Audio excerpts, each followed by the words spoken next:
சிவகார்த்திகேயன் நடிப்பில் சுதா கோங்கரா இயக்கத்தில் பராசக்தி என்ற திரைப்படம் தற்போது வெளியிட்டிருக்க தயாராக உள்ள நிலையில் பராசக்தி திரைப்பட கதை தன்னுடையது என எழுத்தாளர் ராஜேந்திரன் என்பவர் சென்னை உயர்நீதிமன்றத்தில் வழக்கு தொடர்ந்துள்ளார். எழுத்தாளர் ராஜேந்திரன் தான் செம்மொழி என்ற பெயரில் ஒரு கதையை எழுதி அதனை 2010ஆம் ஆண்டிலேயே தென்னிந்திய திரைப்பட எழுத்தாளர் சங்கத்தில் பதிவு செய்துள்ளதாகவும், இந்த கதையை தயாரிப்பாளர் தனசேகரனிடம் கூறியதாகவும், தற்போது அந்த கதையை திருடி பராசக்தி என்ற பெயரில் படமாக்கி வருவதாகவும் அவர் தனது மனுவில் தெரிவித்துள்ளார். இந்த வழக்கு தொடர்பாக விசாரணை நடத்திய சென்னை உயர்நீதிமன்றம் வரும் ஜனவரி மாதத்திற்குள் அறிக்கை சமர்ப்பிக்க உத்தரவிட்டுள்ளதாக தகவல்கள் வெளியாகியுள்ளன.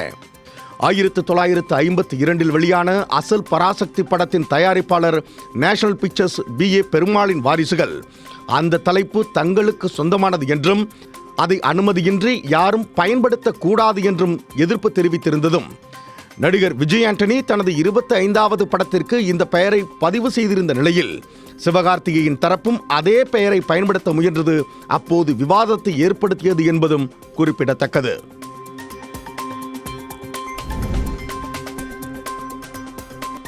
கோவை அரசு மருத்துவமனையில் நாள்தோறும் ஆயிரக்கணக்கான புறநோயாளிகள் மற்றும் உள்நோயாளிகள் சிகிச்சை பெற்று வருகின்றனர்.